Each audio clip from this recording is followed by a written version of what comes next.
ఖమ్మం నగర శివారు గొల్లగూడెం హిందూ శ్మశాన వాటిక వద్ద ఇరు వర్గాల మధ్య ఘర్షణ జరిగింది. శ్మశాన వాటికను షేక్ బాబు అనే వ్యక్తి కబ్జా చేశారని మరో వర్గం ఆరోపిస్తోంది. ఈ క్రమంలో ఓ వ్యక్తి చనిపోగా దహనం చేసేందుకు వెళ్ళగా షేక్ బాబు అడ్డుకున్నారు.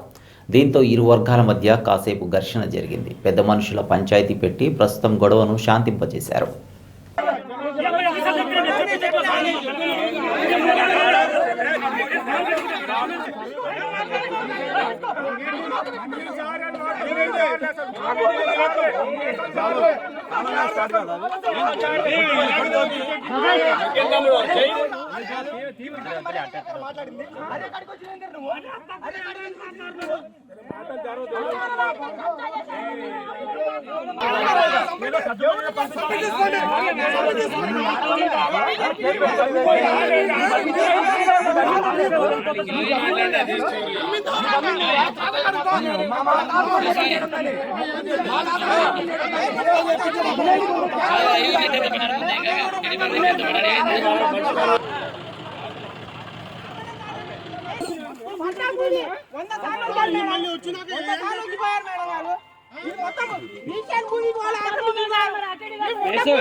పేరు వెంకటేశ్వర్లు అండి. మాది గొల్లగూడెం 14వ డివిజన్, ఖమ్మం 14వ డివిజను.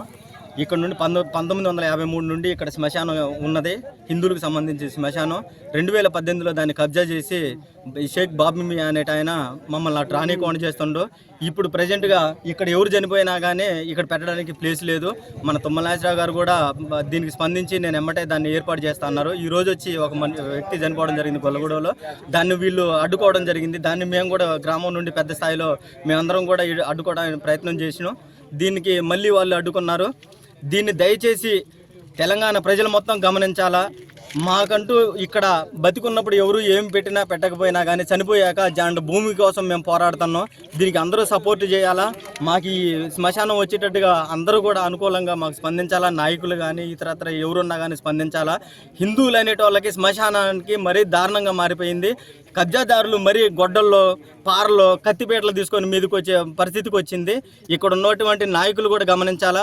మా తుమ్మలనాగేశ్వరరావు గారు ఓటు ఇక్కడే ఉన్నది, గెలిచి సంవత్సరం అవుతుంది. తుమ్మలనాగేశ్వరరావు గారిని కూడా వేడుకుంటున్నాం. పొంగిలేటి శ్రీనివాసరెడ్డి గారు కూడా ఇల్లు పక్కనే ఉంది, అయినా వాళ్ళని కూడా వేడుకుంటున్నాం. దయచేసి మాకు ఈ శ్మశానాన్ని ఏర్పాటు చేస్తారని మా గ్రామ ప్రజలందరి తరపు నుండి మేము కోరుకుంటున్నాం. నా పేరు తాళూరు జ్యోతి, 14వ డివిజన్ మహిళా అధ్యక్షురాలని. ఈ శ్మశాన వాటిక గొడవ ఇప్పటి నుంచి కాదు, మేము గత ప్రభుత్వంలో కూడా పోరాడినాం.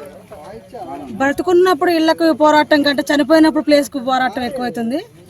ఈ సమస్యను తుమ్మల గారి దగ్గర తీసుకెళ్ళినాం. ఎలక్షన్ టైంలో మాకు హామీ ఇచ్చారు. సంవత్సరం అవుతుంది. ఇట్లా ప్రతి శవానికి మేము కాపలా ఉండాల్సి వస్తుంది. దయ ఉంచి దీన్ని కొంచెం ఈ సమస్యను పరిష్కారం చేయాలని